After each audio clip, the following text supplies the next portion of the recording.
question cruciale qu'on va se poser aujourd'hui, c'est celle de la création de valeur pour nos entreprises, et en particulier sous l'angle de l'abonnement. Et pour ça, on a identifié dans notre syndicat quelques exemples que je qualifierais de réussis et très intéressants de création de valeur, justement. Et pour ça, j'ai aujourd'hui 4 témoins qui vont se présenter. Donc Pierre-Dominique, Lucas, d'Infopro Digital. Bonjour à tous, oui. Je pense qu'Infopro Digital, la plupart connaissent. On a un groupe français d'information B2B, on a une quarantaine de médias en France, dont des titres phares dans le domaine de l'industrie, du retail, de la construction, des collectivités d'assurance qui sont respectivement l'Usine Nouvelle, LSA, le Moniteur, la Revue de l'Assurance, la Gazette des Communes. On organise aussi de nombreux événements et des salles, à peu près 400 par an, et des salons. On a une trentaine de salons professionnels par an.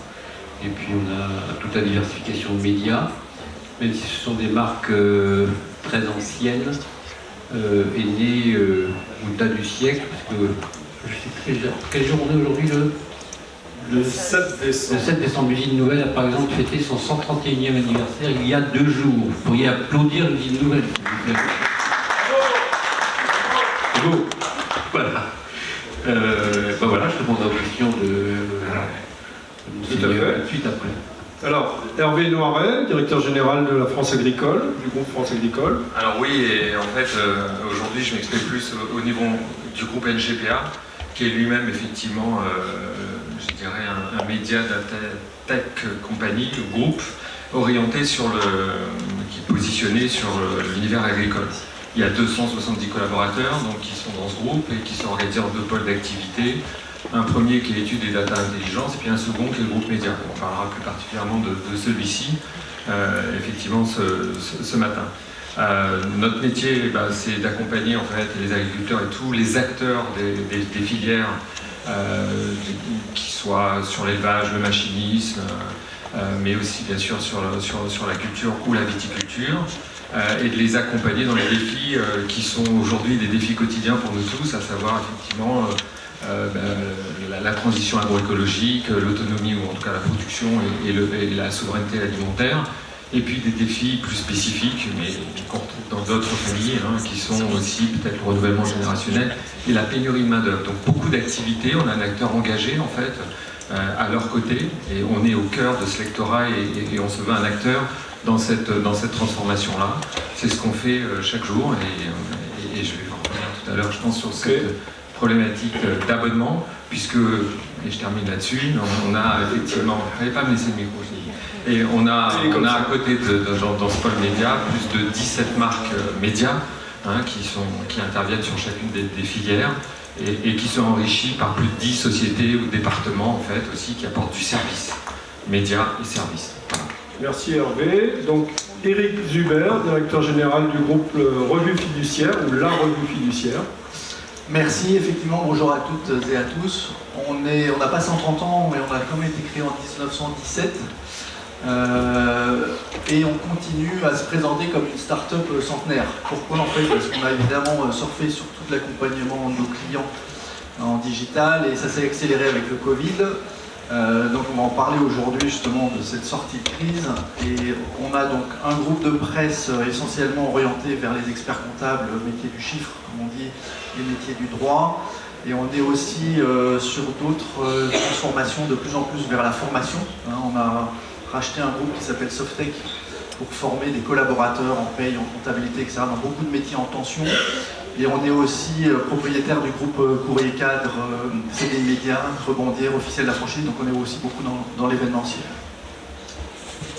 Merci Eric. Et Thibaut de Jäger, qui est directeur général du groupe Réussir. Oui, le groupe Réussir, donc confrère et néanmoins concurrent du groupe NGPA. Donc le groupe Réussir Agra, donc on a plusieurs structures. Le navire amiral, c'est Réussir qui édite un certain nombre de services d'information à destination des agriculteurs et des professionnels de l'agriculture et de l'alimentation. Et donc je vous parlerai notamment d'une aventure récente qu'on a eue dans ce domaine-là à travers un service d'information qui s'appelle Como Prices et qu'on a développé depuis 4 ans sur un business 100% sur abonnement. Et puis l'autre volet de notre activité, c'est une agence de presse qui s'appelle Agra, une sorte d'AFP du monde agricole, pas tout à fait le modèle de l'AFP, mais on est assez proche de ça, et qui là aussi s'est développé, alors maintenant 100% digital, 100% sur abonnement.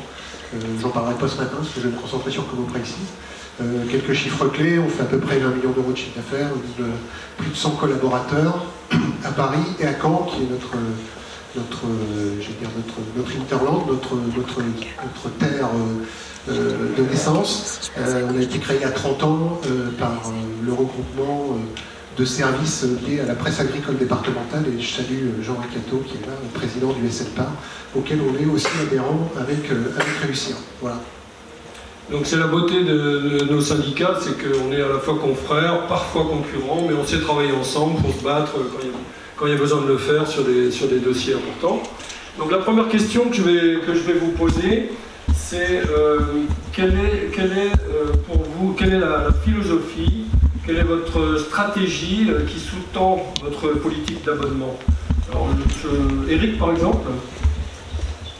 Alors les abonnements, effectivement, sont au cœur du business model du groupe. On a cette capacité comme ça à pouvoir effectivement reconduire du business année après année au travers de ce qu'on appelle la tacite reconduction, au travers d'abonnements sur des périodes de 3 ans. Et on a réussi à apporter de la valeur au fur et à mesure des années pour faire en sorte que l'usage maximum soit là. L'usage, évidemment, au début, c'était de la lecture, puisqu'on a surtout fourni des outils de travail, finalement, au métier du chiffre et du droit. Et aujourd'hui, c'est l'usage digital. Sachant que la grande difficulté qu'on peut avoir aujourd'hui dans le monde dans lequel on est, c'est qu'on était avec des générations de sachants, c'est-à-dire qu'un expert comptable, tout au long de sa vie professionnelle, lisait par exemple notre feuillet hebdo, qui est au cœur même de notre stratégie, qui représente un tiers du chiffre d'affaires. Le chiffre d'affaires global fait 34 millions d'euros, le feuillet hebdo c'est à peu près 10 millions d'euros. Donc on avait des experts comptables par exemple, qui aujourd'hui ont en âge moyen 51 ans, qui tout au long de leur vie professionnelle, toutes les semaines, lisaient. On a des nouvelles générations qui arrivent, qui elles n'ont pas du tout envie de lire toutes les semaines. Elles ont plutôt envie d'avoir une réponse à un moment donné, de façon ultra rapide, puisqu'on est dans un monde qui s'accélère.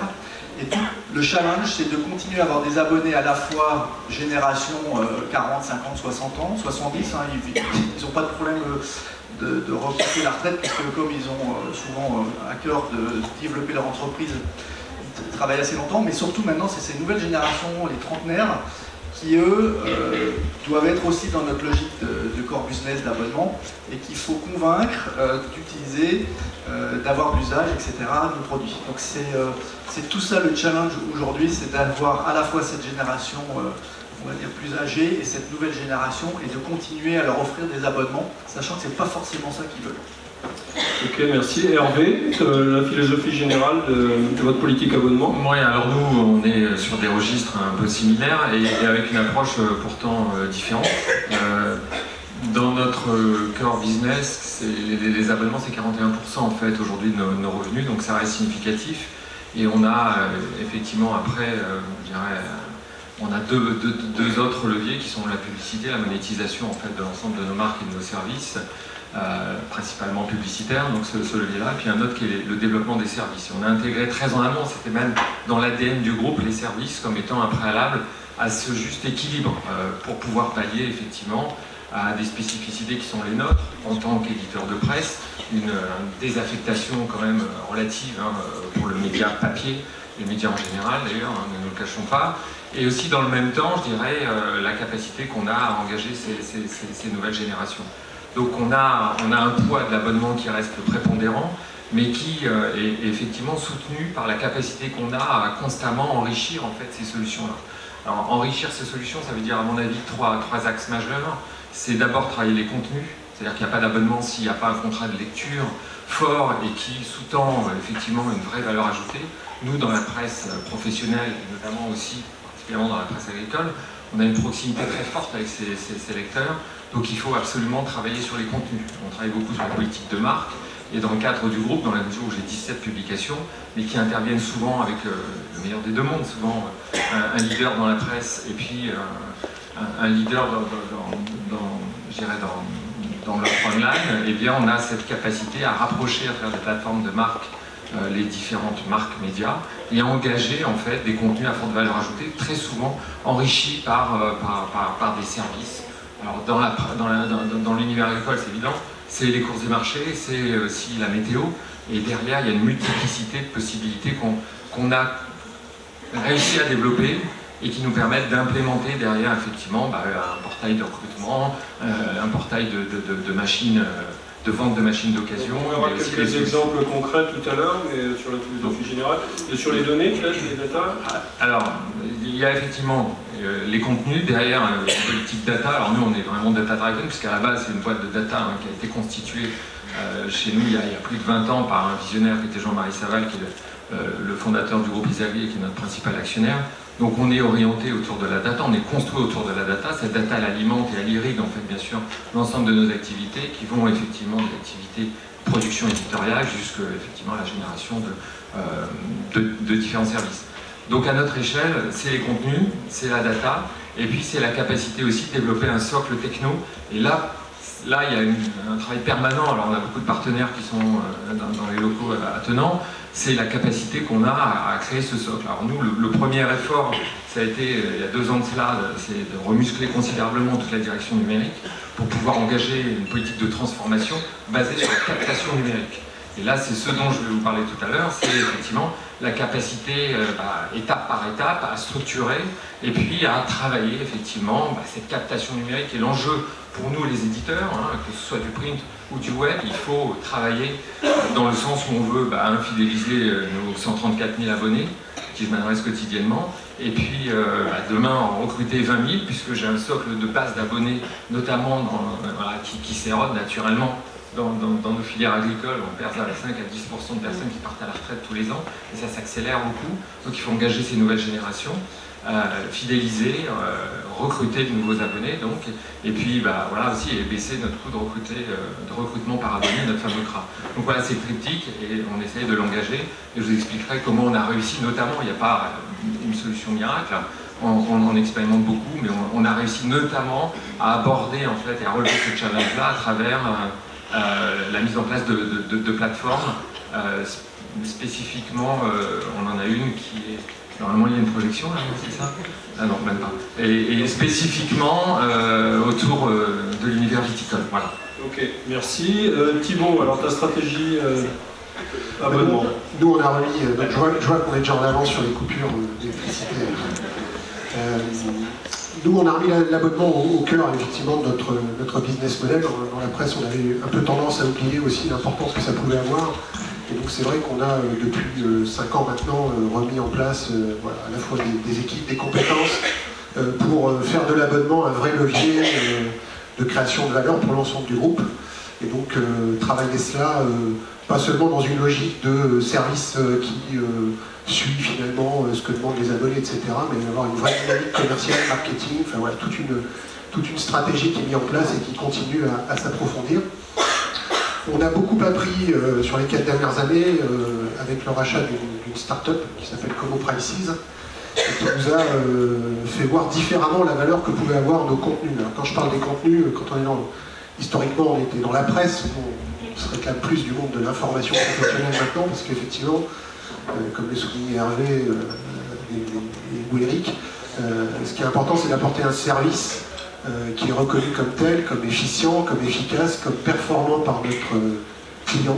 Je pense qu'il faut parler plus de client maintenant que de lecteur aussi, c'est important, pour pouvoir être en capacité derrière de lui valoriser l'ensemble de l'information qu'on lui apporte ou du service d'information qu'on lui apporte. Donc ça, c'est l'exemple que tu veux nous prendre tout à l'heure. Voilà, exactement. Et donc ce qui est important, effectivement, pour nous, c'est que l'abonnement doit être au cœur et que c'est de l'abonnement que découle tout le reste, y compris la publicité, parce que c'est avec une communauté engagée et forte que peut être en capacité d'apporter à nos partenaires et annonceurs un ciblage pertinent et efficace par rapport à leurs propres objectifs.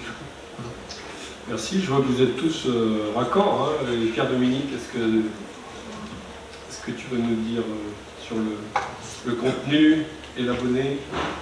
Alors, ouais, dans l'ordre, c'est bien ça, le contenu. Avant de parler de l'abonné, nous on s'est remis en tête, on a sorti les psaumes là, tu vois, les évangiles, puis on s'est remis en tête les basiques, les fondamentaux. Et la première chose qu'on cherche à faire, c'est de faire de l'information. On affiche clairement le truc, on fait de l'information B2B, qui doit être pertinente, de sorte que nos clients puissent la transformer en performance dans leur business. C'est un premier point. Deuxième élément, on raisonne communauté professionnelle. Et auprès de ces communautés professionnelles, on cherche à apporter une information utile et même mieux, indispensable. Utile, c'est bien, mais on peut encore s'en passer. Indispensable, c'est pas la même histoire. Une fois qu'on a dit tout ça, et donc ça veut dire une fois qu'on fait des efforts vraiment particuliers à l'adresse du contenu, on affirme, comme l'a dit Thibaut à l'instant, on réaffirme, parce que je pense qu'on a laissé passer dans le temps ce truc, que le premier client que nous avons, ce sont des abonnés. La pub, les sponsors, tout ce qu'on veut, on les a, parce qu'on a d'abord des abonnés. Donc on a remis les abonnés au centre du dispositif, et puis après on essaie de leur proposer une offre. Alors j'ai dit, il faut faire du contenu pour des abonnés, ça a un coût, et dans tous les cas de figure, on pense aussi rentabilité, et la rentabilité c'est la pérennité. Voilà. C'est basique, mais on le répète chaque matin à l'aube, et après on attaque la journée comme ça. Donc, très intéressant de remettre l'église au milieu du village, puisque tu parlais des psaumes.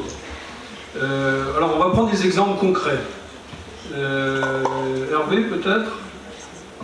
Alors je reviens sur mon sujet qui est par exemple ce qu'on a réussi à développer sur l'univers viticole. On avait un vrai sujet puisqu'on avait deux marques fortes, un magazine qui s'appelle donc La Vigne et puis un site natif, leader sur son marché qui s'appelle Vitisphère. L'adjonction de ces deux marques, en fait, c'était longtemps une interrogation pour essayer d'accentuer notre prise de marché, mais surtout, et on s'est posé la question, d'essayer de répondre véritablement aux attentes de nos lecteurs. Et donc on a créé une plateforme de marque, en fait, sur laquelle on a d'abord mobilisé nos contenus en essayant de faire que 1 + 1, ça puisse faire 2. Il y avait d'autres expériences qui ont été tentées dans d'autres groupes, plus généralistes, notamment dans la presse financière, où il y a eu ce fabuleux élan de concentration sur les 10 dernières années, si vous regardez, où investir, je les connais, j'en reviens un peu, donc investir est devenu en fait, je dirais l'onglet bourse des Échos. On s'est posé cette même problématique en disant, est-ce que ça va apporter de la valeur et est-ce que ça va créer une dynamique positive? On a regardé, on a mobilisé en fait les rédactions sur ce projet-là, et puis on a vu qu'il y avait une grande complémentarité entre un site qui était effectivement plateforme communautaire très puissante et puis un magazine où là il y avait des dossiers de fond. Donc on a validé déjà ce concept de complémentarité éditoriale et derrière on s'est posé la question effectivement de rapprocher tout cela en essayant d'apporter quelque chose de nouveau. Parce que comment on est structuré comme vous tous, comme tous les éditeurs, on a des revenus issus effectivement de nos offres d'abonnés print. Donc là vous avez une formule, et là on parle d'abonnement plus spécifiquement, qui tourne à 189 € et vous avez, je ne vais pas faire la publicité, mais je passerai vous vendre quelques abonnements. C'est intéressant d'avoir les détails parce que ça fixe bien les choses. 189 €, donc ça c'est l'offre. Et donc vous voyez, on est aussi, c'est-à-dire que je sais le faire, je sais faire du discount, je sais aussi faire des offres, des OD à 1 €. Et je ne dis pas qu'on ne le fait pas, Jean-Marie qui est là-bas, on est l'apôtre, chez nous c'est le directeur des abonnements, mais à côté de ça, on s'est dit, nous on est là, effectivement, et notre information, elle a une valeur. Et donc, déjà, vous voyez le prix à 189 €, vous avez déjà un référentiel tarifaire qui est significatif.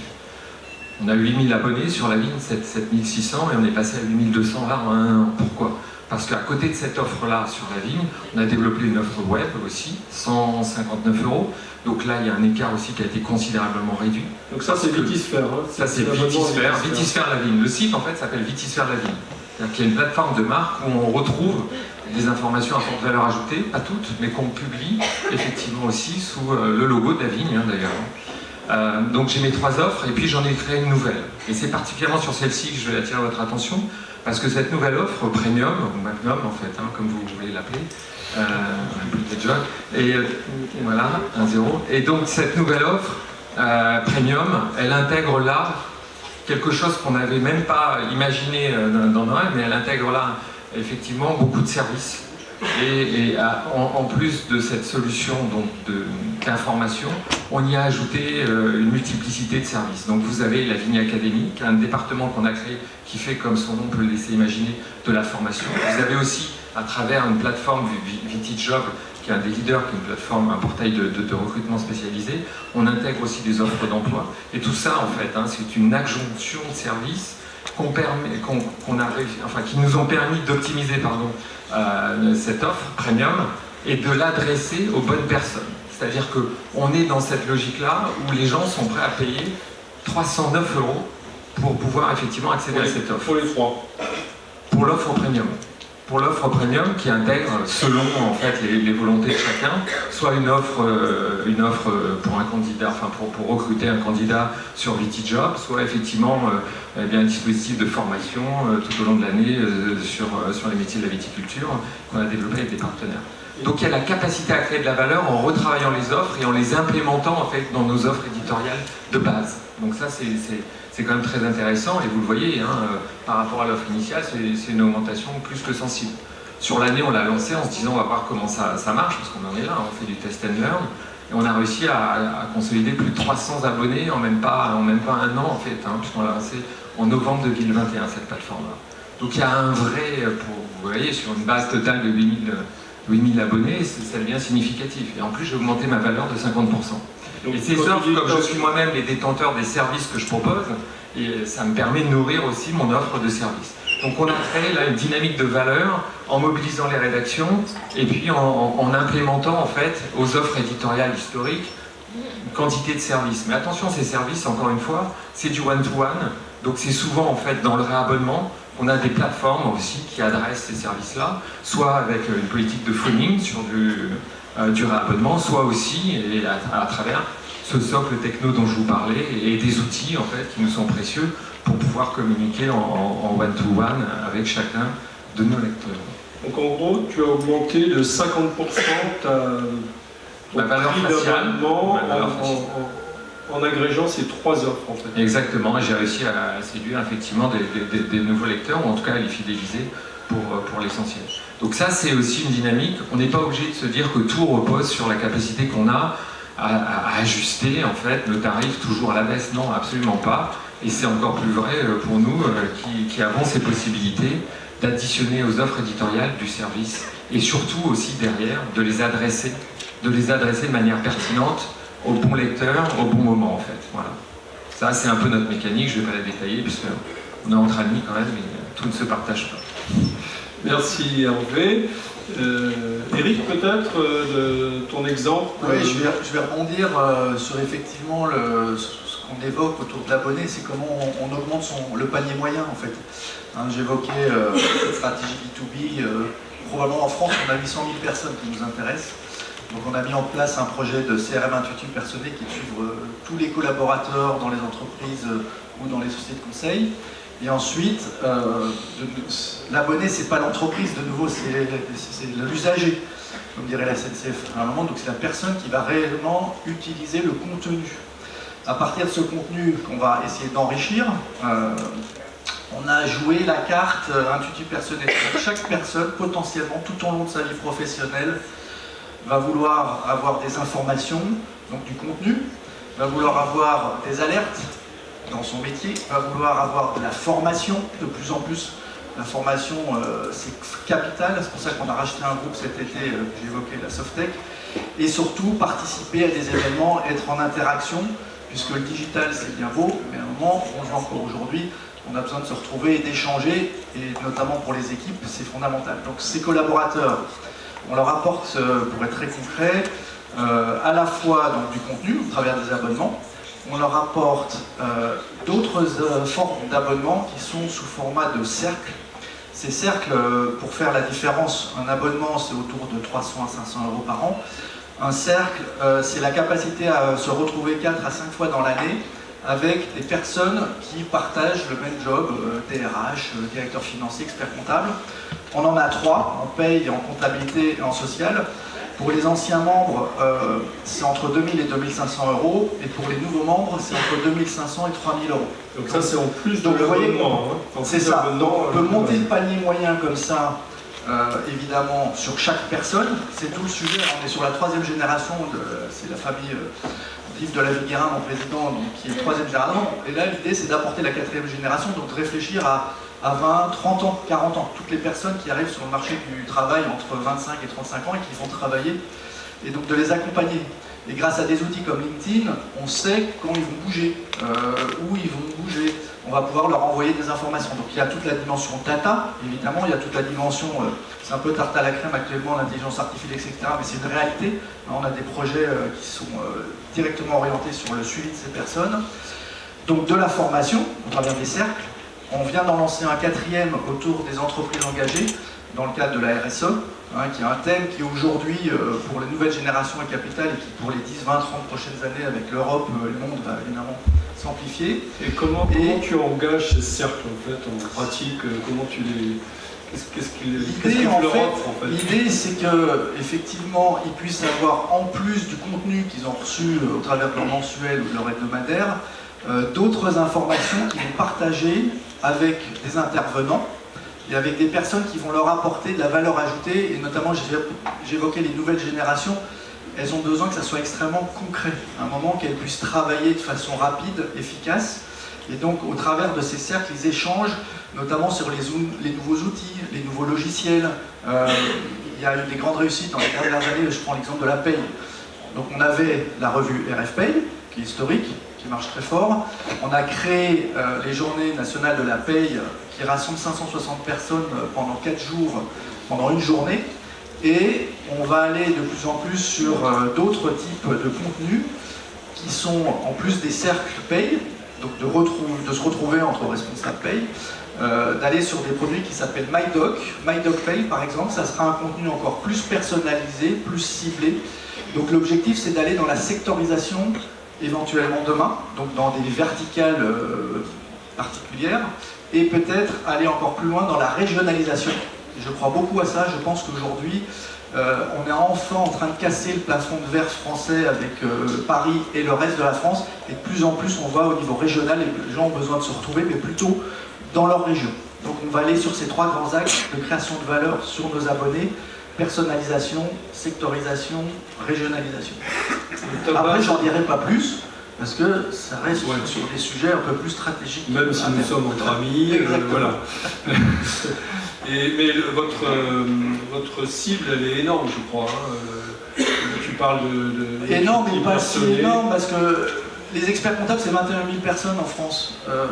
Ça reste une niche. Les commissaires aux comptes, 11 500 personnes. Les avocats qui nous intéressent, il y en a peut-être 5 000 sur les 65 000 avocats en France. Donc moi, je m'intéresse surtout maintenant au monde des entreprises.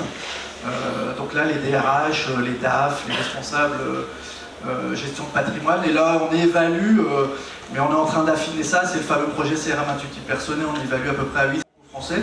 Mais c'est aussi une chance. C'est-à-dire qu'on peut se dire qu'on peut connaître tout le monde. Et évidemment, quand on est DRH, on a plus de probabilité de rester dans les ressources humaines que d'aller dans un autre métier. Donc, a priori, un expert comptable, pareil, tout au long de sa vie professionnelle, on peut le suivre. Donc l'idée, elle est là. 800 000 cibles qualifiées dans nos métiers, j'appelle ça énorme. Hein. Ça reste un challenge. On est en train de travailler avec les équipes autour de ça. Ouais. Ok, merci Eric. Pierre-Dominique, tu as sûrement un exemple très intéressant aussi. J'en ai même, je vous en donnerai 4, j'ai le droit. Vas-y, c'est la fête. Jusqu'à 12h30 à peu près. Voilà. Alors, je le fais dans une grande angoisse certaine, parce que je suis sous la surveillance du directeur de la division d'Infopro, qui est là-bas. Donc, mais c'est mon camarade de jeu là, pour ces sujets-là. Alors, je vais prendre l'exemple d'abord de l'usine nouvelle. J'ai parlé tout à l'heure dans les fondamentaux de l'utilité et de l'indispensabilité. Il se trouve que pendant la période du Covid, on a fait mesurer, on avait le temps et ça répondait très bien sur les webinaires, on nous a rappelé, nos clients ont répondu facilement et ils nous ont demandé, on leur a demandé s'ils il jugeait que l'usine nouvelle était utile à 90% ou à 92%, c'était oui. Donc là, sur cette slide, on s'est gargarisé. Putain, qu'est-ce qu'on est bon. Et après, on a tourné la slide, on a dit, est-ce que vous êtes indispensable? On a fermé le truc. Je vous dis pas chier. Mais c'était pas un œuf d'abord. Voilà. Donc on s'est dit, ok, alors là, ça veut dire qu'on a la valeur du risque, elle est là. C'est-à-dire que si on ne devient pas indispensable, si on ne monte pas le niveau d'indispensabilité, potentiellement on peut perdre nos abonnements, et c'est pas neutre, quoi. C'est un peu d'argent. Et Guillaume de Corbière, le patron d'Adif, qui aime l'argent, ne s'est pas résolu à s'en séparer, donc on a été obligé de trouver des solutions. Pour monter le degré d'indispensabilité, on a travaillé sur vraiment d'abord, encore une fois, sur les contenus, et aussi sur, on s'est dit l'indispensabilité et l'utilité, ça se mesure dans l'interaction, et on s'est donc dit qu'il fallait renforcer les contenus, notamment sur le digital, parce que c'est le média qui permet l'interaction. Et on a beaucoup enrichi. Je donne quelques exemples. Là, on couvrait 10 filières industrielles, on est passé à 15, aujourd'hui à 20. Donc, il y a des thématiques qui sont transverses, multisectorielles. On en a traité 10. D'un coup, on a rajouté des notions servicielles avec des indices de matières premières qui remontent 25 au début dans les articles. On a changé toute la plateforme et simplifié la mise en scène pour une meilleure qualité de lecture et qui favorise l'interaction, ou le push, les posts et la redirection d'articles. Enfin, on a refait tout ce chantier, ça nous a pris 6 ou 7 mois. Et on a une rédac qui est... Si on disait qu'on veut à la fois densifier le digital et à la fois conserver la partie machin, il aurait fait doubler la rédac. Donc on s'est dit il faut faire de la réallocation de ressources, et on s'est dit on va changer la périodicité du papier, on était hebdo, on est passé mensuel. Voilà. Mais l'offre globale était très enrichie en valeur de contenu. C'est un pari énorme, ça. C'est un sacré pari, je peux vous dire, à l'interne, parce qu'il faut faire partager sa conviction. Hein, c'est bien d'avoir une vision, après il faut la faire partager, puis après il faut exécuter, il faut dérouler. Et puis il faut prendre son risque, il faut sauter. Et en plus, on a passé, l'abonnement à l'époque était de 369 €, on l'a passé à 399 € avec l'idée de le monter à 500 € un an plus tard. Et on l'a fait. Il est bon, lui. Donc là, c'est un saut quantique. Hein, c'est un saut quantique alors, c'est la vie est belle, là, on raconte l'histoire, mais on a accompagné le passage du 399 d'une seconde étape. C'est que, ça c'était donc là, on a fait cette première transformation en janvier 2021. Et la seconde transformation, on l'a faite en janvier 2022, c'est-à-dire cette année. On en a profité maintenant pour embarquer les contenus digitaux d'une dizaine de publications industrielles très sectorielles sur la chimie, sur la pharmacie, sur le traitement de surface, sur l'emballage, sur la plasturgie. Voilà. Sur la plateforme digitale de l'usine nouvelle, on est passé là à 22 filières traitées, mais co-brandées avec ces marques qui sont très référentes. Infochimie, c'est une marque à 70 ans, ou Emballage Magazine, c'est une marque à 90 ans sur le marché. Ce sont les référents dans l'industrie de l'emballage, mais aussi dans l'industrie. Donc on a embarqué ça, et là on a passé, et ça nous a permis de raconter l'histoire pour dire à nos abonnés de l'usine nouvelle, maintenant c'est 499 €, mais vous avez votre mensuel, surtout toute la plateforme digitale très enrichie, vous connaissez depuis 1 an, et de nouveau enrichie avec le contenu de 9 publications industrielles sur la plateforme de l'usine nouvelle. Donc si vous êtes abonné à l'usine nouvelle, vous avez aussi accès au contenu d'Emballage Magazine, d'Infochimie, d'Industrie Pharma, ainsi de suite. Voilà, on a fait ça. Et donc là, on est monté comme ça. Mais les titres dont je parle, Formule verte sur la chimie verte du biosourcé, ou l'industrie pharma, Infochimie, ça c'est des titres qui avaient des abonnements à entre 170 et 339 €. C'est ça? Voilà, à peu près. Eux, on les a tous mis en ligne, on les a mis 399. Tac. Alors, chacun. Tous, comme ça on s'emmerde pas, c'est simple. Et puis, parce qu'on compte pas très vite. À l'usine nouvelle, tu as accès quand même à tous ces titres sur le digital. Okay. Et comme on compte pas très vite, il nous faut des chiffres simples. Voilà. Alors, et on a fait ça d'un coup. Alors ça c'est un super risque parce que je peux vous dire qu'il faut monter la professionnalisation et la manière de gérer les abonnements. Alors là, c'est plus le même monde. On rentre dans un marketing digital abo. On suit, je sais pas combien de capteurs, une dizaine en permanence. Nous on a un point hebdo sur tout ce qui va pas, tout ce qui va, ça va. ce qui ne va pas, ce qu'il faut corriger et compagnie, parce que quand vous faites le saut, au début c'est « Ah, c'est bien, ça va », mais après il faut avoir rendez-vous sur qu'est-ce qui marche, est-ce que ça marche sur les réimpôts. Les gens qui ont été habitués à payer 369 € ou 70 €, on en reparlera dans un an, ce que ça donne. Et comment on fait la conquête, comment varie les tunnels pour aspirer la conquête, le new, les actifs, vous avez jamais dit ça, fais gaffe.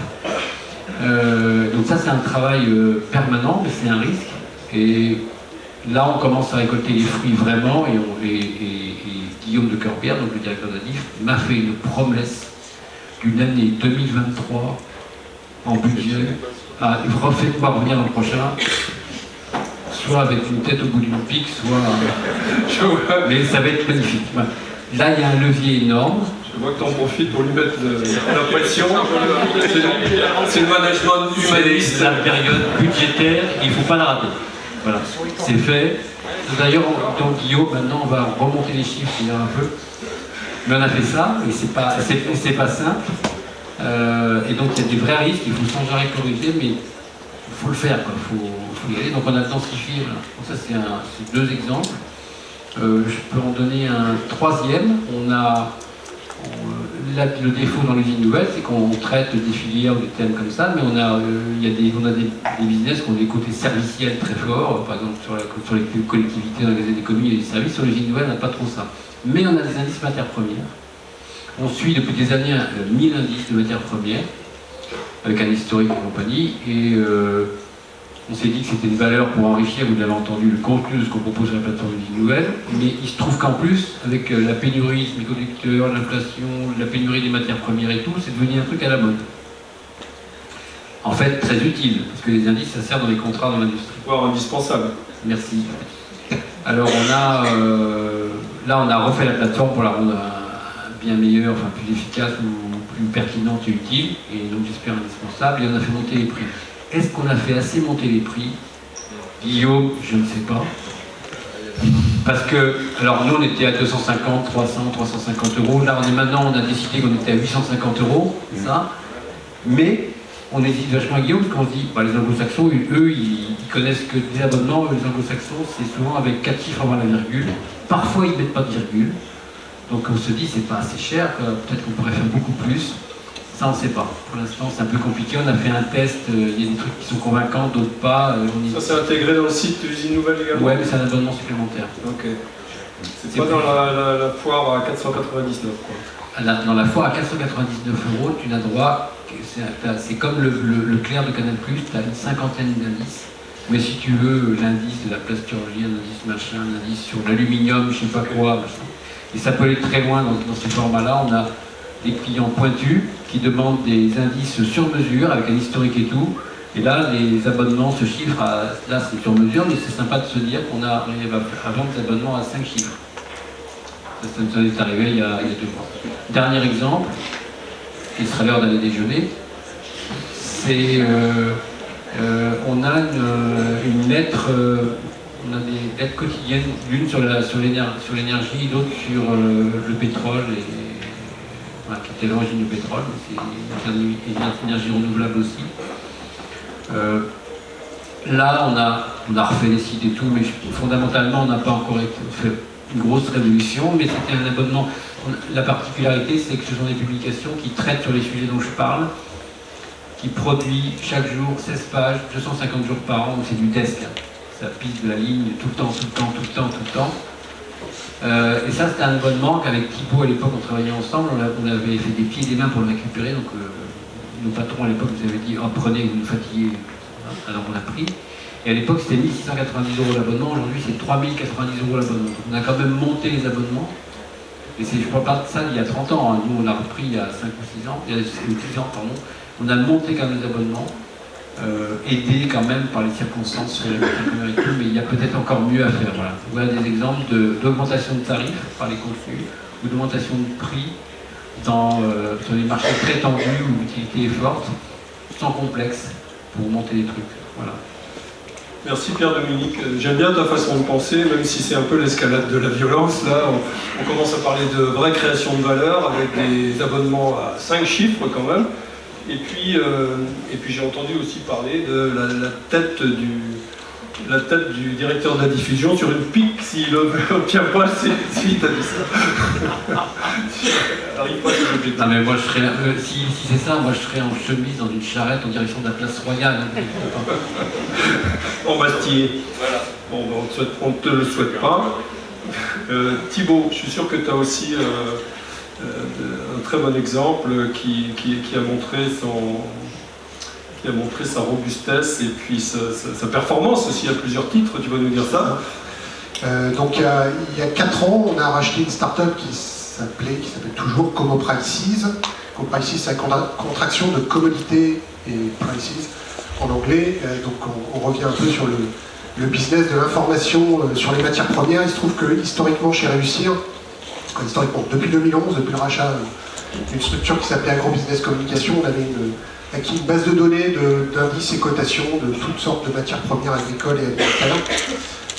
Et puis aussi un peu hors alimentaire, mais pas beaucoup, à peu près 9000 séries de données.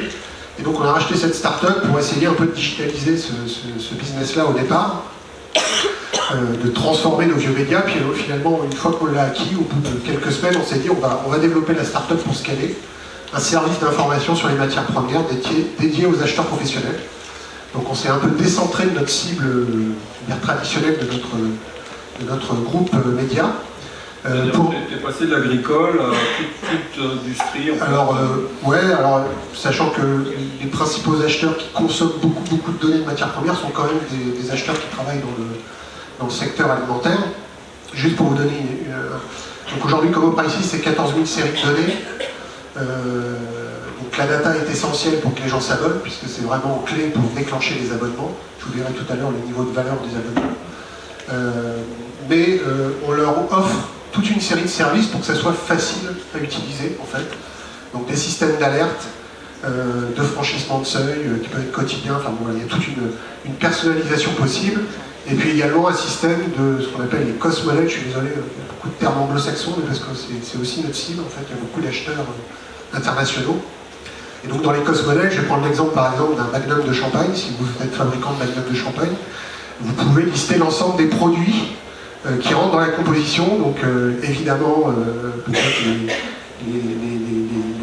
les raisins, le verre, etc., mais y compris le bouchon, le fil de fer pour emballer le bouchon, l'étiquette. Et donc vous pouvez pondérer tout ça et vous avez l'ensemble de votre cost model qui est prêt pour voir comment évolue votre prix et comment il a évolué ces dernières années et comment il peut évoluer dans les années suivantes. Donc ça c'est le service qu'on apporte à ces acheteurs.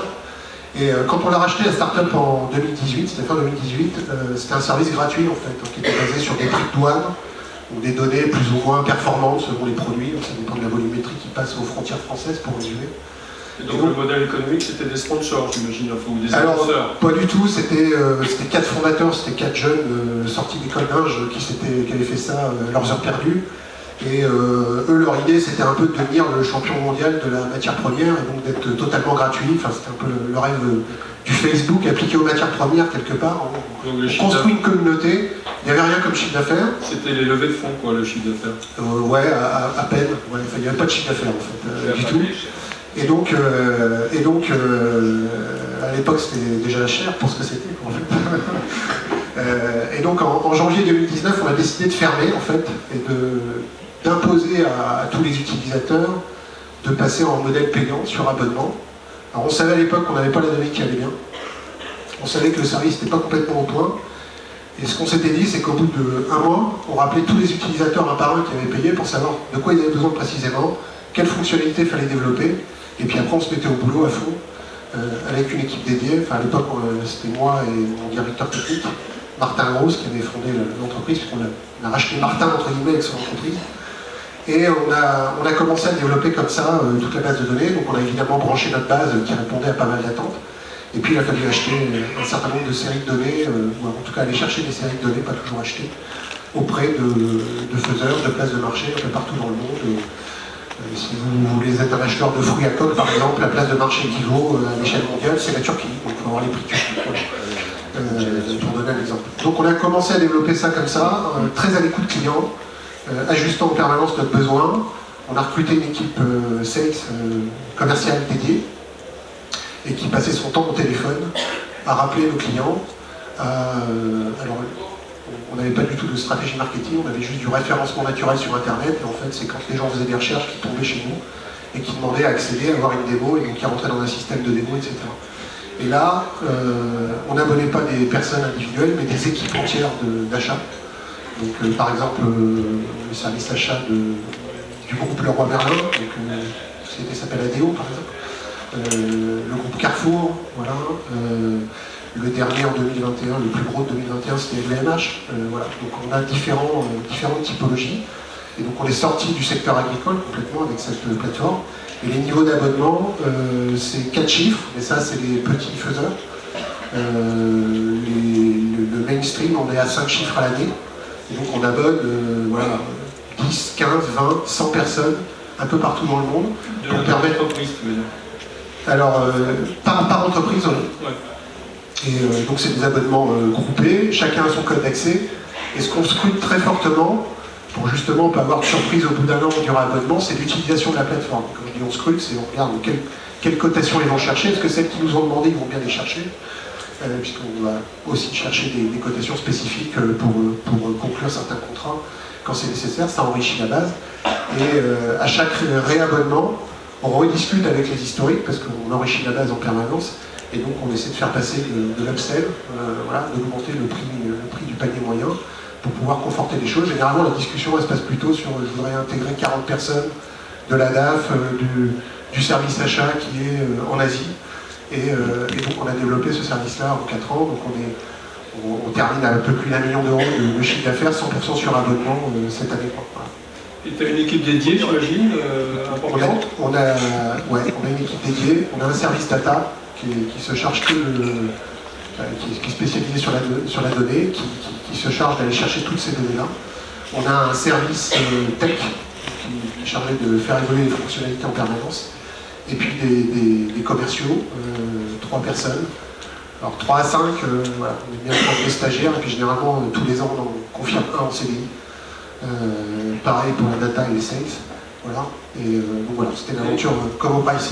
Et est-ce que tu t'es servi du succès de Como Prices justement pour alimenter éventuellement le développement des abonnements de tes autres titres? C'est sûr que ça nous permet, je serai assez discret sur ce qu'on utilise et tous les facteurs clés de succès qu'on essaie d'implémenter ailleurs.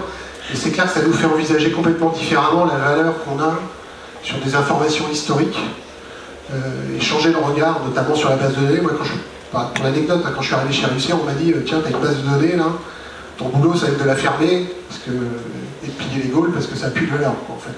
Et donc avec l'arrivée de Como Prices, on s'est dit qu'en fait ça avait énormément de valeur, mais que la donnée ne suffisait pas, et qu'il fallait apporter des outils qui permettent de manier cette donnée pour apporter la valeur qui va bien et montrer la valeur.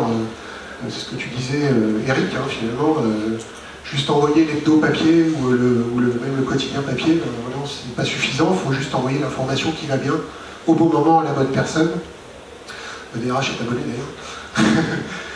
Et poursuivre justement voilà, la réglementation, si je prends ton secteur. Nous c'est pareil sur la data, c'est-à-dire d'envoyer à temps l'alerte qui va bien pour que l'acheteur puisse aller négocier ce qu'il faut sur le prix au kilo de la tomate bio en grappe et gagner 5, 6, 10 fois le prix de l'abonnement en une seule opération. Donc voilà, c'est ça aussi en fait, ce qu'on a appris, c'est que la démonstration de valeur elle doit être sonnante et trébuchante. On ne peut pas juste être... c'est toute la différence entre ce que disait Pierre Do, entre l'utilité et l'indispensabilité. L'indispensabilité, tu sais très précisément ce que ça te fait éviter comme connerie, et donc comme perte d'argent, ou ce que ça t'a fait gagner sur un contrat ou une opportunité que tu as saisir, qui t'a permis de prendre un coup d'avance par rapport à des concurrents. Voilà. Donc un autre repère du succès de cette aventure, on peut en parler maintenant puisque c'est passé dans la presse, mais tu vas nous dire que... Ça a été racheté en fait, le marché de l'information des commodités, on a vendu ce Como Prices la semaine dernière au leader européen qui s'appelle Mintech, qui est un anglais qui est lancé dans un projet de build-up épaulé par un fonds d'investissement. Et donc c'est un marché en forte concentration au niveau mondial, dans lequel quelques acteurs, enfin les acteurs les plus renommés sont Platts, ils sont pas loin du milliard d'euros de chiffre d'affaires, essentiellement sur abonnement aussi. Voilà. Fast Market, qui maîtrise maintenant pas mal de séries de données, qui a fait beaucoup de rachats, qui était récemment d'ailleurs cédé. Donc on est sur un marché qui est très international et sur lequel nous on avait fait une percée assez forte. Et donc effectivement pour assurer le succès et l'avenir de la plateforme, il fallait passer à un autre échelon. Et donc le choix a été fait d'apporter, on va dire, cet actif à Mintech. Voilà. Ça fait partie de la vie des entreprises. Hein. Quand on crée de la valeur, peut-être que ça devient de la valeur pour les autres aussi. C'est pas inintéressant. Félicitations en tout cas. Et je crois que tu gardes pour tes autres titres un contrat pour toute la partie agricole, Ce que je peux préciser, c'est qu'effectivement, on a un partenariat avec Mintech.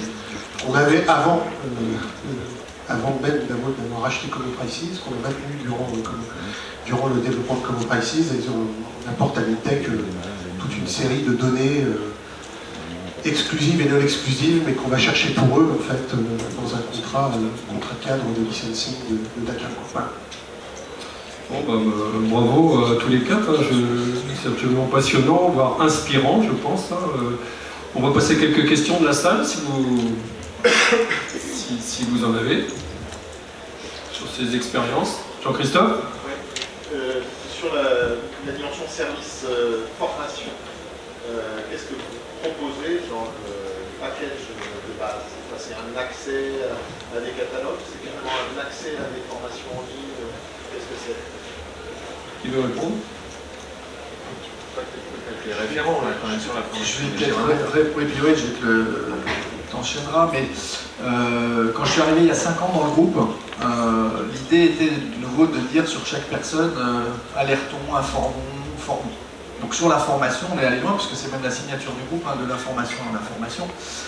Et l'objectif là, il est effectivement de se dire comment on arrive à apporter de la valeur avec des formations, soit sous format de cercle, donc des abonnements avec, comme je le disais, 4 rendez-vous en général dans l'année, soit sur des formations intra, inter, ou spécialisées comme la journée de la paye que j'évoquais tout à l'heure, qu'on a aussi en journée d'actualité sociale. On l'a fait avec des partenaires aussi, donc là c'est des one-shots, mais on se rend compte que ça progresse très fortement avec des partenariats. Je citerai le dernier exemple qui est la journée sur la TVA comprise avec le groupe KPMG. Et on était autour de 20 à 40 personnes et maintenant on est passé à 140 personnes. Et c'est des formations qui tournent autour de 800 à 1000 euros et probablement que là aussi on parlait de valeur, il y a quand même des choses qui se progressent. Et en physique ou en physique ou en visio? Alors de plus en plus on a le mixte. On a effectivement, si je prends la journée de la paye, il y a 2 jours en présentiel et il y aura 2 jours en distanciel. C'est plus compliqué quand il y a des ateliers de travail l'après-midi, évidemment, c'est plus facile de faire ces ateliers en présentiel. La TVA était effectivement sur les 2 formats, avec un mix 50-50 d'ailleurs. Donc on a dû s'organiser, on a mis en place ce qu'on appelle un Learning Management System, donc un système qui permet de se câbler sur les entreprises pour pouvoir leur fournir de la formation. Et on veut aller plus loin sur un système maintenant de capsules, e-learning de 15 minutes, et l'objectif pour le groupe fiduciaire c'est d'avoir 200 à 500 capsules de formation sur des sujets spécialisés. On va probablement ajouter pour ceux qui le souhaitent, mais là on est en train de travailler là-dessus avec Paola Tamion qui est dans la salle et qui est notre responsable de ce projet pour les abonnements qui permettrait comme ça avec effectivement de la logique de l'information de à la fois vendre l'abonnement et en plus de vendre des formations sous format de capsule et d'augmenter aussi l'abonnement qui ne sera pas le même évidemment. Donc voilà, c'est tout un cercle vertueux. L'étape d'après c'est l'événementiel, je pense aussi. On en a un petit peu parlé, mais la frontière est tenue entre la formation et l'événementiel, mais on reste quand même dans ce système de produire et de fournir du contenu finalement. Mais Hervé, d'autres exemples? Oui, alors on est alors historiquement on est très structuré autour des services. Comme je le disais tout à l'heure, on a une multiplicité d'offres, que ce soit à travers une politique d'événements, on est organisateur de salons, on a effectivement une maison d'édition, on est référent aussi sur les solutions de marketing direct, en fait, notamment sur l'univers agricole, toujours. On a aussi, je dirais, la capacité de développer des solutions sur l'emploi avec des plateformes et, comme je disais aussi, des plateformes de vente de matériel d'occasion ou de recrutement. Enfin, historiquement, on est très présent sur l'ensemble de la chaîne et néanmoins dans la formation, on était peu présent. Et ça, c'était un acte. Pourquoi? Parce qu'il y a beaucoup, dans l'organisation du schéma agricole, il y a beaucoup d'intervenants qui sont déjà très positionnés avec les chambres d'agriculture qui sont déjà très structurées, qui ont une offre de grande qualité. Néanmoins, ça nous semblait fondamental parce que la formation, vous le voyez bien, c'est la capacité d'engager en fait l'accompagnement et le développement personnel de nos collaborateurs. Donc de ce fait, on s'est associé sur la vie, par exemple, on s'est associé avec l'Institut français du vin et on propose des solutions en fait online qui sont des formations certifiantes et on va multiplier en fait ce type de partenariat avec des tiers qui nous apportent clairement le contenu et nous on le diffuse à travers nos médias et on assure en fait le recrutement avec un revenu partagé. C'est la bonne valeur ajoutée, la formation pour toi? Pardon? C'est une bonne valeur ajoutée. Encore une fois, c'est très structuré sur notre marché, mais il y a un potentiel qu'on a bien identifié, sur lequel d'ailleurs nos concurrents sont peu présents. Donc il y a un boulevard, je pense, effectivement, pour s'y employer. Avec l'adjonction de nos forces, à chaque fois, c'est nos contenus. Et nos contenus éditoriaux, enfin France Agricole, vous avez là une marque fabuleuse, historique. On est l'équipe du monde agricole, voilà, on est dans l'ADN en fait. Mais nos contenus éditoriaux, ils se doivent d'être enrichis en permanence, effectivement, de services, parce que c'est l'indispensabilité, c'est le concept qu'on va retenir, c'est se rendre indispensable, j'abonde dans ce sens-là, il faut pouvoir à chaque fois associer. Et la formation est un levier clé pour les agriculteurs qui sont des chefs d'entreprise et qui ont besoin aussi de former leur personnel. Voilà. Pierre-Dominique, Thibault, vous avez une composante formation également? Tu fais tout, toi, non? Pierre-Dominique, je voulais dire. Tu peux t'excuser quand même auprès de ton directeur de la diffusion là. Non mais je vous remémore la Révolution française, c'est ça. Bon. Oui, on a de la formation, nous. C'est une activité à part et séparée, parce qu'elle est régie par une réglementation qui lui est particulière. Il y en a sur toutes les filières.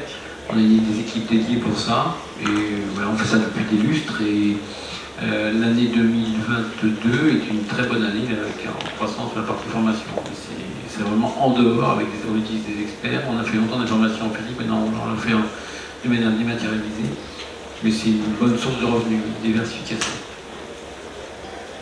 Toi aussi, Thibault? Nous, on n'a pas encore engagé de développement dans ce domaine-là, comme le soulignait amicalement Hervé. On s'est concentré sur d'autres leviers à ce stade, notamment en s'appuyant aussi sur notre base de données de cotation. On a apporté d'autres services spécifiques dédiés aux abonnés sur la partie agricole. Volontairement, pour diversifier un peu nos points de vue, j'en ai pas parlé ce matin, mais on aurait pu développer ça. Ça fait partie des réflexions, parce que j'aime bien ce genre de modèle de la revue fiduciaire, parce qu'effectivement, le prolongement naturel entre l'information et la formation se fait sur le réglementaire de manière très naturelle et très efficace. Encore faut-il avoir un contenu... je pense que pour développer de la formation de manière légitime, il faut qu'on ait un contenu au départ qui soit très lié à la réglementation, à des obligations fortes en fait pour nos communautés. Des obligations fortes, mais on n'a pas encore suffisamment creusé ce champ-là du réglementaire avec l'obligation qui naturellement engage la communauté sur une obligation derrière de formation, etc. Voilà, tout ce qui est normes, réglementation, tout ça, c'est des réflexions qu'on a. Et sur lesquels on regarde ce qu'on pourrait faire ou pas, parce que l'idée c'est aussi d'apporter une valeur ajoutée à notre client avant tout, et pas juste de diversifier pour diversifier. Il s'agit clairement d'une création de valeur, mais sans doute un petit peu plus à part que les exemples que vous nous avez pris. C'est-à-dire, je vois que vous avez plutôt tendance à le traiter de façon séparée, en fait, pour différentes raisons, mais c'est pas dans l'offre générale, quoi. Enfin, c'est un revenu significatif, mais si je reprends les exemples des abonnements, c'est quand même... vous êtes tous du métier, donc vous connaissez, quoi. Gagner un abonné, c'est gagner du revenu pour de nombreuses années, donc c'est essentiel. Et puis le deuxième élément, c'est que, à la différence de la formation ne garantit pas que la clientèle revienne systématiquement. Il n'y a pas je ne connais pas de formule d'abonnement à la plateforme d'information. Et puis le deuxième élément, l'abonné étant notre premier client, c'est celui qui lui permet d'avoir des annonceurs derrière. Ce n'est pas le cas sur la formation. Mais c'est pas à négliger, hein. Ça conforte le revenu et ça nourrit la diversification du média. Merci pour ta question, Jean-Christophe, qui nous amène à pas mal de choses. D'autres questions? Bonjour.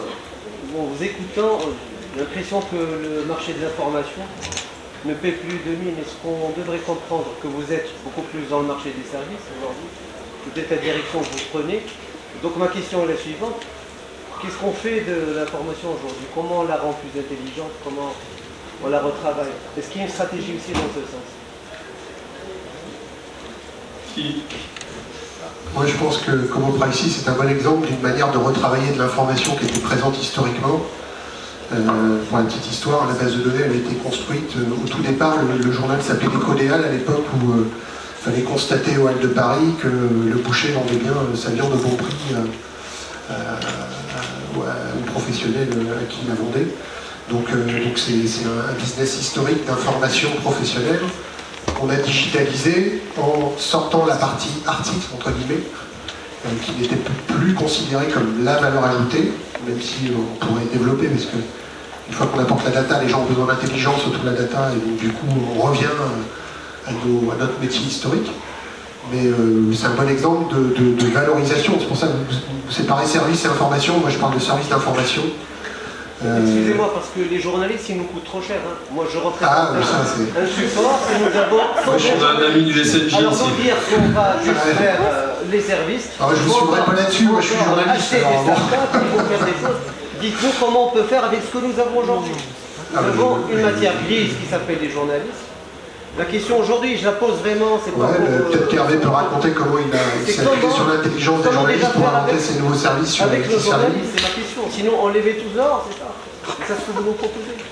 Non, mais vous posez la question de comment on pouvait transformer. Je vous donne un exemple avec Como Privacy. Après, je pense que dans nos rédactions, il y a beaucoup d'intelligence à utiliser. Encore une fois, moi j'ai une carte de presse, donc je ne m'emmènerai pas sur le côté anti-journaliste. Oui, je suis journaliste au départ. Loin de moi la polémique, c'est juste pour comprendre un peu où on va.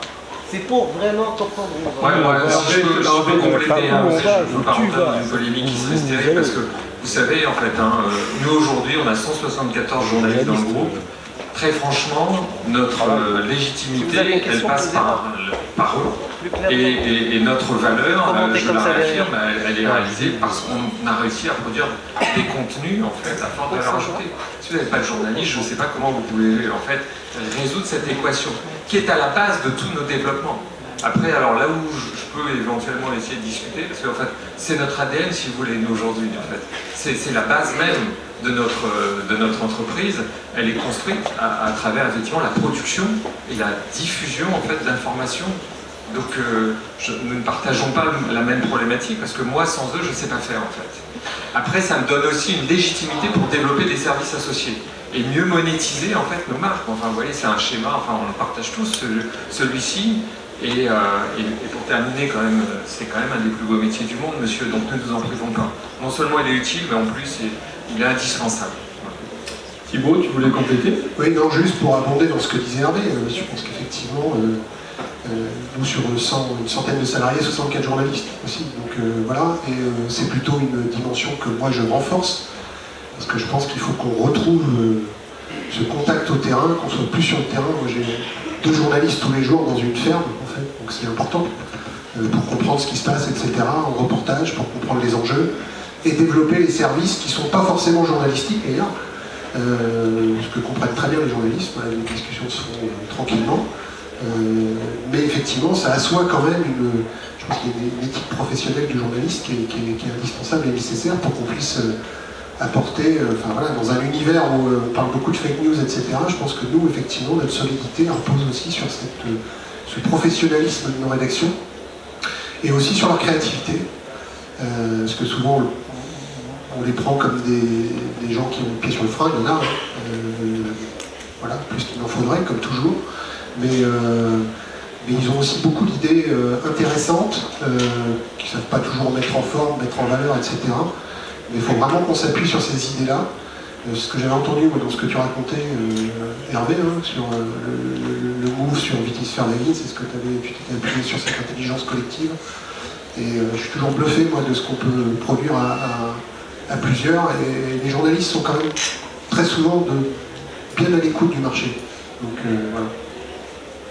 Pierre-Dominique, ouais, je viens compléter l'exemple que j'ai pris, monsieur, tout à l'heure, sur la manière dont on a transformé les villes nouvelles, augmenté les prix, réussi à augmenter nos revenus d'abonnement. On l'a fait avec une rédac dimensionnée de la même manière. Sur les villes nouvelles, aujourd'hui, en rédigeant, on doit être une quarantaine de rédigeants, c'est pas neutre. Et je ne compte pas les pigistes, hein. On en a une trentaine. Si on n'a pas cette expertise journalistique, on ne fabrique pas le contenu et les services associés, mais d'abord le contenu que nous achètent les abonnés à 500 €, marche pas. Je ne sais pas faire. Moi, je suis comme Thibaut, comme Eric, je ne sais pas faire. Donc, ça, c'est le premier élément, et je rebondis sur ce qu'a dit Thibaut à l'instant. Le deuxième élément, c'est la valeur réelle des journalistes. Moi, j'ai toujours l'impression, ou la conviction même, que les journalistes qui ont cette capacité d'analyse et de décryptage d'informations protéiformes qui nous tombent sur la gueule dans tous les sens tout le temps, en plus tous les producteurs de contenu, simili-contenus qui sont sur les réseaux sociaux et tout ça, ils arrivent à discerner le bas bruit, la tendance de demain, voilà, et les meilleures idées d'innovation, produits, services, événements, contenus, toujours, pas pour le monétiser, c'est pas leur job, mais toujours ces journalistes qui l'identifient. C'est vraiment les grenadiers voltigeurs, ils sont à l'avant, ils sentent les transformations du marché, et ils sont, je continue pour l'histoire, hein, mais ils sont à l'avant, en première ligne, pour identifier les transformations pertinentes. Voilà, donc sans eux, on ne passe pas. Je ne dis pas ça parce qu'il y a une caméra, hein, mais je suis convaincu, vraiment. donc, après les grenadiers voltigeurs, oui. Bonjour. Merci pour le témoignage. Je crois que c'est beaucoup. Eric Vidal et également Hervé Noiré qui avaient abordé le sujet des nouvelles générations qui arrivent, qui sont un peu plus. Qui voient moins forcément la compte dans un abonnement, puisqu'ils demandent également, ils n'ont pas forcément la même protection tout au long de leur vie, un peu moins intervenée. Pour répondre à ça, il y a tout ce que vous avez évoqué en enrichissant l'offre d'abonnement, mais il y a également un autre axe qui pourrait consister à choisir de. Donc, je disais qu'il y a également un autre axe pour s'adresser aux demandes des nouvelles générations qui sont en fait plus ponctuelles et qui demandent à activer l'information plus immédiatement. Et cet autre axe peut consister en fait à vendre l'information un peu plus ponctuellement, mais pour autant à un prix tout aussi intéressant. Enfin, dans les médias professionnels, moi je pense notamment à la lettre A qui vit très bien de la vente d'informations plus granulaire. C'est des chiffres qu'on a rapportés, je sais pas si c'est exactement ça, mais je crois que c'est 20% du chiffre d'affaires d'un média comme la lettre A qui est basé sur la vente granulaire. Et pour autant, ils ont également un service d'abonnement. Est-ce que c'est un axe que vous avez analysé, que vous développez, ou alors est-ce qu'on est vraiment dans une tendance au 100% abonnement partout? De toute évidence, aucun d'entre vous n'a pris cette option. Hein. Tout le monde est plutôt sur un forfait à prix assez élevé, voire très élevé parfois, et qui comprend toute l'offre de services. Avec quelques options. Non, mais j'ai envie de dire, options. on intègre tous les scénarios, hein, de toutes les façons. Il y a le mainstream en fait, qui lui est organisé autour du revenu récurrent, avec un haut niveau d'abonnement. Voilà, ça c'est le schéma idéal, on construit tout dessus. Après, encore une fois, je ne peux pas vous dire que j'écoute mon lecteur et ne pas intégrer ce que même vous avez formalisé à l'instant. Donc forcément, on est dans les différents scénarios en train de travailler, et c'est pour ça qu'on implémente des solutions, notamment avec des systèmes, je ne vais pas leur faire la pub, hein, mais on l'utilise tous avec des boîtes comme Pool, sur la gestion de la frustration aussi de nos internautes, pour pouvoir effectivement après régler le paywall au bon niveau et développer des solutions ad hoc. On n'est pas sur la vente à l'article, il y en a certains éditeurs le font, c'est des choses sur lesquelles on ne s'interdit pas, mais on est dans une politique de promotion aussi où sur certains événements on peut arriver effectivement à proposer ce type d'expérience. Maintenant le modèle et la typologie et la valeur ajoutée de nos contenus sont telles que je pense qu'on aurait aussi, là-dessus un fort impact pour engager ces jeunes générations.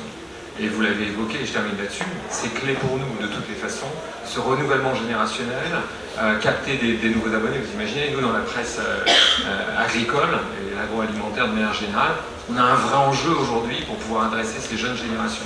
Donc on travaille beaucoup en amont sur leur sensibilisation, et puis on essaye effectivement de s'adapter à aussi leurs moyens. Donc oui, sûrement, mais dans un schéma préférentiel, on va préférer des abonnements non pas à l'unité, mais à l'année ou au semestre. Je crois savoir que plusieurs d'entre vous ont aussi des formules spéciales, étudiants, des choses comme ça pour Il n'aime pas les étudiants. Bien sûr, on a des offres étudiants quand même qui sont adaptées aussi. Je pense que pour rebondir sur ce point, de quoi on parle en fait? Est-ce qu'on parle d'outils de travail, d'expertise demandés à un moment donné? Et effectivement, quand j'évoquais personnalisation, sectorisation, d'avoir une information ultra documentée par rapport à l'infobésité dans laquelle on est, où nos propres clients malheureusement aussi rentrent dans la production de contenu qui diffuse sur les réseaux sociaux ou autres pour pouvoir émerger en notoriété. Donc ils sont dans une logique finalement de communication.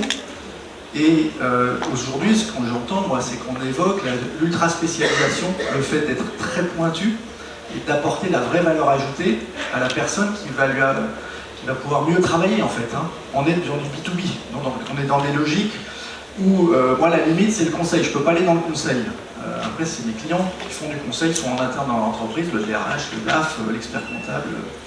En revanche, on peut aller très très loin dans effectivement une production de contenu ultra ciblée, ultra personnalisée et avec un bon système de connaissances clients, donc avec les data, avec un bon marketing aussi pour identifier et bien projeter ce genre de business model, je pense qu'on peut y arriver.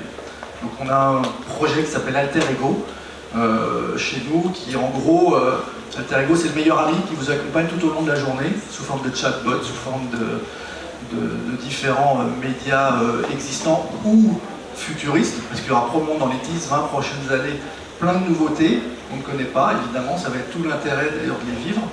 Et là, je pense qu'on ira effectivement sur ce genre de production de contenu de très forte valeur ajoutée, individualisée. J'y crois beaucoup. Merci Eric. Pierre-Dominique, je vois que tu allais...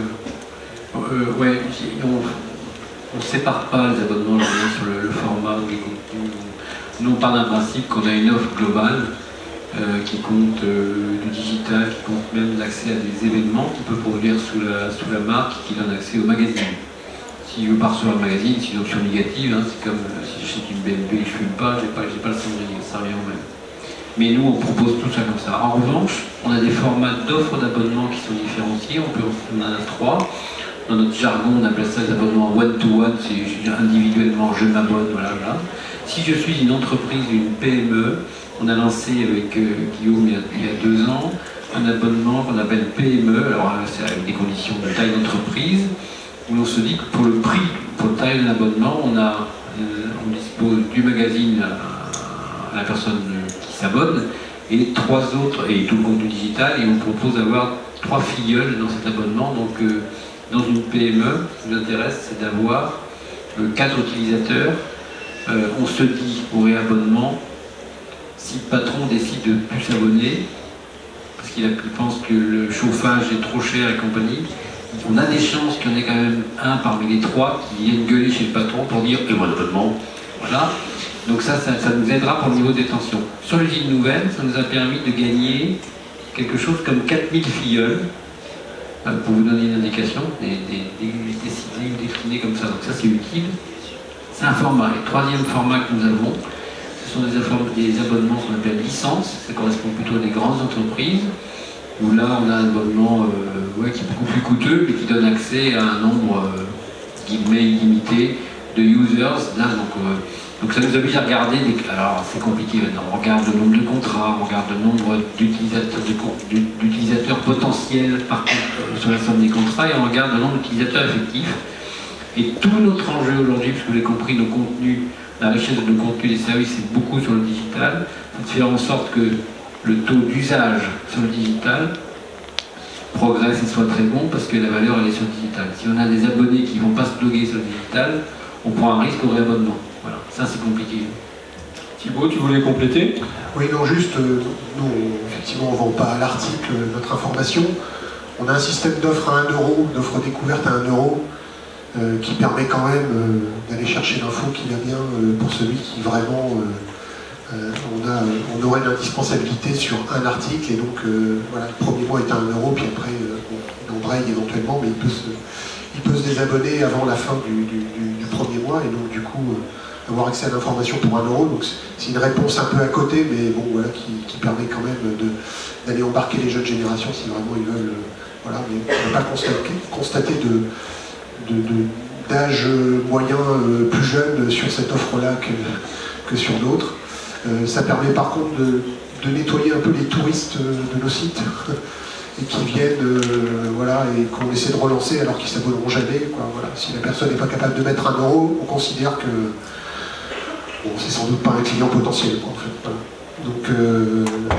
Donc ça, et puis on a mis en place aussi des offres grands comptes, c'est plutôt sur Agra, pareil, comme Pierre Do, pour essayer de maintenir et d'augmenter nos taux de rétention sur nos offres sur cette agence, qui fonctionne bien, notamment pour le quotidien de l'agriculture qu'on envoie 5 jours sur 7 dans toutes les boîtes mail des décideurs du monde agricole le soir, et qui permet d'avoir les 10 news de la journée qui sont importantes en termes politico-économiques, réglementaires du secteur agricole. Et ça, c'est une offre qui se développe bien, notamment portée par ce développement des offres grands comptes qu'a mis en place Virginie Marillac. On va avoir tous cité nos directeurs abonnements. Ils sont tous là, on dirait. Hein. C'est les gladiateurs, là. On va dans l'arène, là. Non, mais voilà, donc ça fonctionne bien, et ça permet vraiment de faire baisser le taux d'attrition. Voilà, ce qui est très important, évidemment, pour pas être à fond perdu.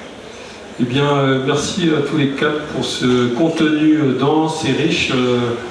Merci d'avoir partagé. Merci pour l'invitation. Je vous propose de les applaudir, et après